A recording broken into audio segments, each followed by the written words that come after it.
IPL 2025లో భాగంగా లక్నోలోని Ekana stadium వేదికగా మంగళవారం లక్నో ఢిల్లీ జట్ల మధ్య 40వ ఐపీఎల్ మ్యాచ్ జరగనుంది. పాయింట్స్ టేబుల్లో ప్రస్తుతం లక్నో జట్టు 5వ స్థానంలో ఉండగా ఢిల్లీ జట్టు 2వ స్థానంలో కొనసాగుతోంది. లక్నో మొదటి స్థానానికి టాప్ 4కి చేరుకోవాలి అన్నా, ఢిల్లీ జట్టు మొదటి స్థానానికి చేరుకోవాలి అన్నా గెలుపు ఆ రెండు జట్లకు చాలా అవసరం. ఈ నేపథ్యంలో ఈ టాప్ జట్ల మధ్య పోరు ఎలా ఉండబోతోంది, ఏమైనా మార్పులు చోటు చేసుకునే అవకాశం ఉందా అనే విషయాలను ఇప్పుడు మనం చూద్దాం. ఎకానా మైదానంలో లక్నో జట్టు ఈ సీజన్లో 4 మ్యాచ్లు ఆడగా రెండిట్లో గెలిచి మరో రెండిట్లో ఓడిపోయింది. ఈ పిచ్చు 170 నుండి 210 మధ్య స్కోరు నమోదయ్యే అవకాశాలున్నాయి. అయితే మొదటి బ్యాటింగ్ చేసిన జట్టు గెలవాలంటే మాత్రం ఖచ్చితంగా 200కు పైగా స్కోరు చేయాల్సిన అవసరం ఉంది. అలా కాని పక్షంలో ఓడిపోయే అవకాశాలు ఎక్కువగా ఉన్నాయి.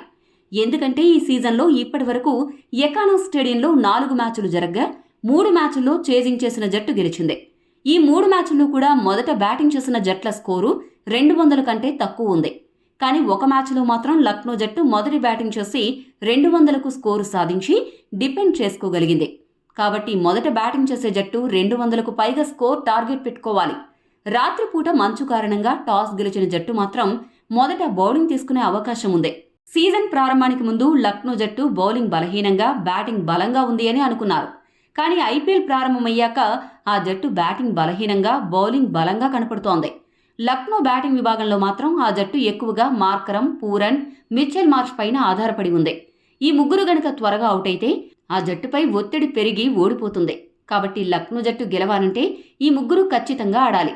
అలా కాని పక్షంలో మరోసారి లక్నో జట్టు ఓడిపోయే అవకాశాలు ఎక్కువగా ఉన్నాయి. లక్నో కెప్టెన్ రిషబ్ పంత్ ఘోరమైన ఫామ్లో ఉండడం ఆ జట్టుకి పెద్ద శాపంగా మారింది. దాంతోపాటు డేవిడ్ మిల్లర్ కూడా అంత గొప్ప ఫామ్లో కనపడడం లేదు. మొత్తంగా లక్నో మిడిల్ ఆర్డర్ వీక్గా కనపడుతోంది. అయితే లక్నో జట్టులో ఫాస్ట్ బౌలర్ మయాంక్ యాదవ్ చేరడంతో ప్రిన్స్ యాదవ్ స్థానంలో మయాంక్ యాదవ్కు తుది జట్టులో చోటు దక్కే అవకాశం ఉంది. ఇక ఢిల్లీ జట్టు గత మ్యాచ్లో గుజరాత్ చేతిలో ఓడిపోయి మొదటి స్థానాన్ని కోల్పోయింది. దీంతో ఈ మ్యాచ్లో ఎలాగైనా గెలిచి మొదటి స్థానాన్ని కైవసం చేసుకోవాలని భావిస్తోంది. ఢిల్లీ జట్టు బ్యాటింగ్ బాగానే ఉన్నప్పటికీ ఆ జట్టు మెయిన్ బౌలర్ మిచెల్ స్టార్క్ గత మ్యాచ్లో దారుణంగా పరుగులు సమర్పించుకోవడం ఆ జట్టును ఇబ్బంది పెడుతోంది.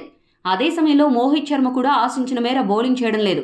ఈ పరిస్థితుల్లో తమ బౌలింగ్ విభాగాన్ని మరింత పటిష్టపరుచుకోవడానికి మోహిత్ శర్మ స్థానంలో డెత్ ఓవర్ స్పెషలిస్ట్గా పేరు సంపాదించిన నటరాజన్కు అవకాశం ఇస్తే బాగుంటుంది.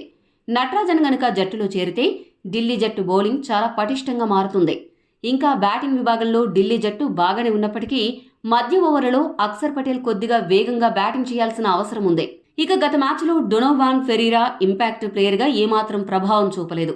ఒకవేళ ఈ మ్యాచ్ సమయానికి డూప్లెసిస్ గనుక పూర్తిగా గాయం నుండి కోలుకుంటే ఫెరీరా స్థానంలో డూప్లెసిస్ వచ్చే అవకాశం ఉంది.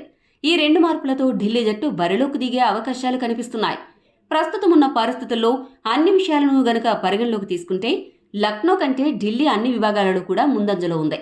కాబట్టి ఈ మ్యాచ్లో ఢిల్లీ గెలిచే అవకాశం 60% ఉండగా లక్నో గెలిచే అవకాశం 40% ఉందని చెప్పొచ్చు. మీ దృష్టిలో ఈ మ్యాచ్లో ఏ జట్టు గెలిచే అవకాశం ఉందని మీరు భావిస్తున్నారో కామెంట్ చేయండి. మరిన్ని స్పోర్ట్స్ అప్డేట్స్ కోసం మా ఛానల్ను సబ్స్క్రైబ్ చేసుకోండి.